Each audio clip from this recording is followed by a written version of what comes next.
all of the freedom-loving people of the great city of Boston and the state of Massachusetts, ladies and gentlemen,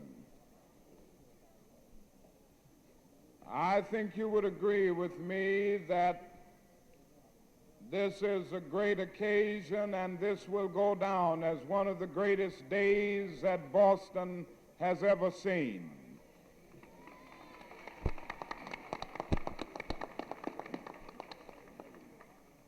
Little did I imagine that such a day as this was possible just a little more than 10 years ago as I walked through these very commons as a student here in Boston.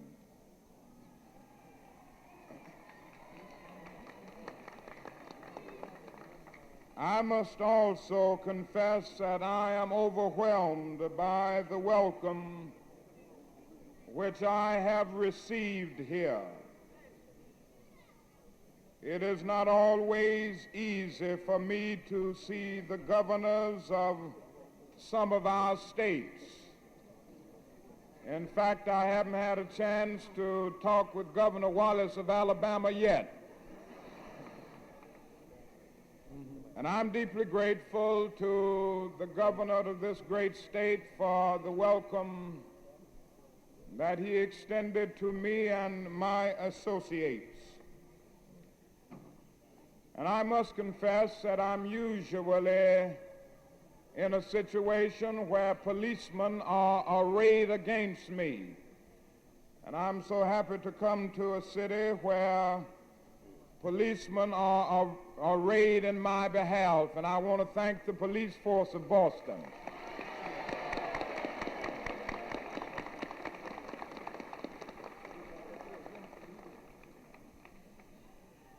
I'm sure that of those who are raising the question today, why have a protest march in Boston?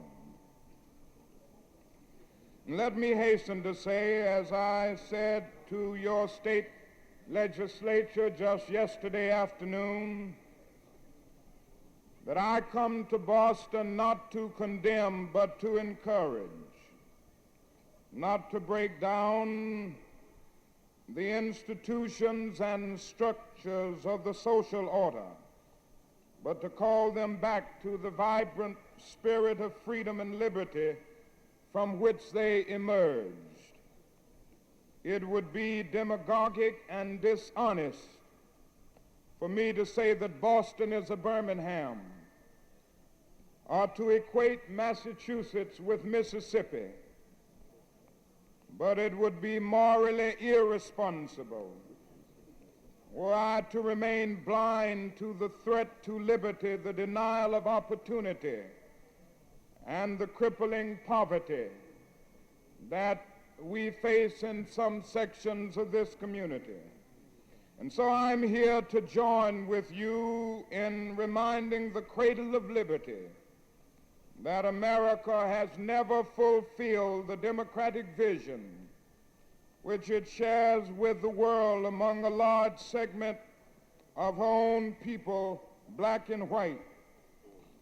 And so we gather in this cradle of liberty, which nurtured the mind of Henry David Thoreau, the mind of William Lloyd Garrison, the mind of John Fitzgerald Kennedy, which ignited the conscience of the Reverend James Reed, which gave courage to such great ladies of freedom as Mrs. Peabody and Mrs. Burgess, and make a plea to Boston to cast out the forces of reaction, shake off the spirit of lethargy, and sound again the clarion call for freedom for all men.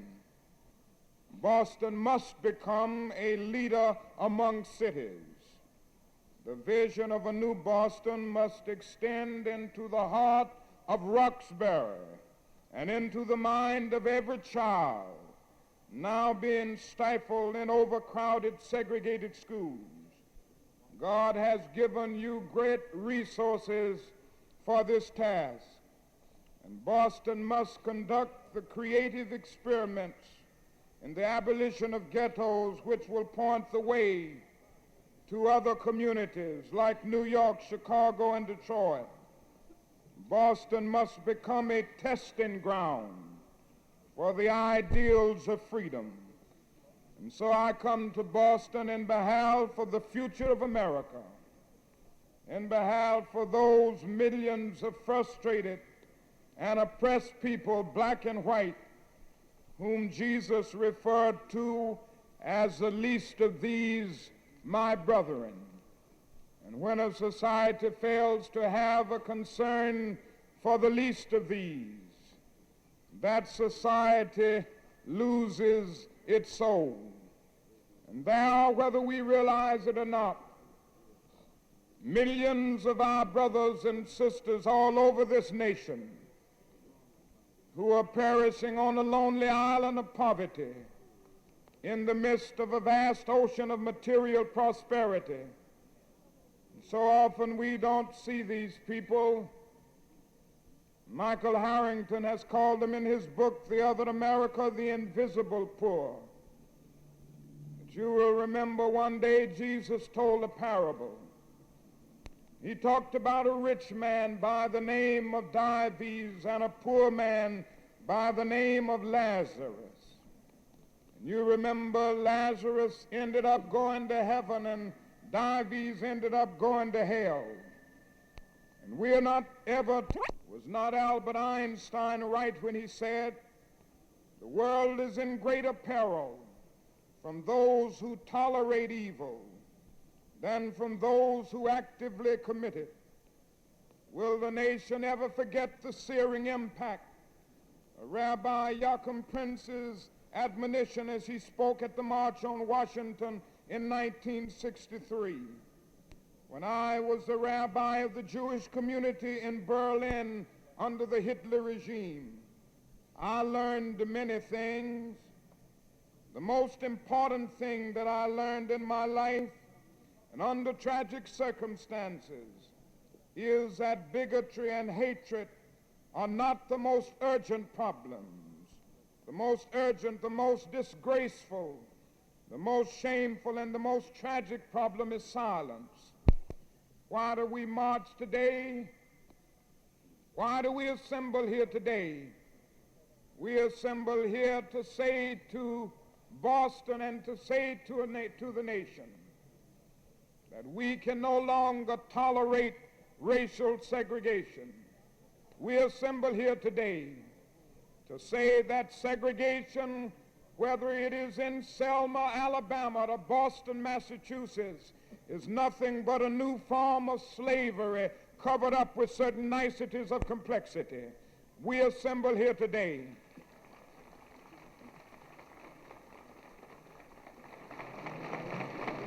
We assemble here to say that we will no longer sell our birthright of freedom for a mess of segregated pottage.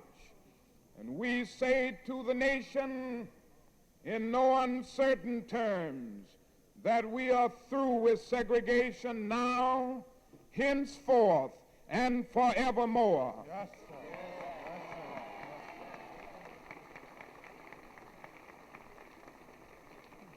And we also come here today, black and white together,